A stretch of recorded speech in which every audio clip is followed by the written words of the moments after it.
মায়ের অবস্থা দেখুন, এই যে পায়ের উপরে পা আর শুয়ে পেপার পড়ছে মহারানী। এই যে মহারানী, বসে নখ কাটা যাবে না, শুয়ে শুয়ে নখ কাটতে হবে। এদিকে আবার পেপার পড়ছে।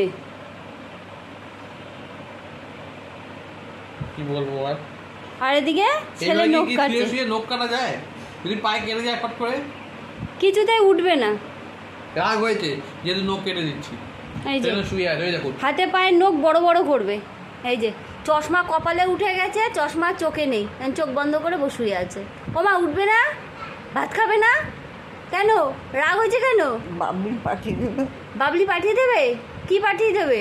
মাছের ঝোল। সে তো দুপুরে, এখন খাবে না? চশমাটা ঠিক করো, চশমা তো কপালে উঠে গেছে। এইভাবে কি শুয়ে শুয়ে নখ কাটা যায়? আমি তো এই ওঠো।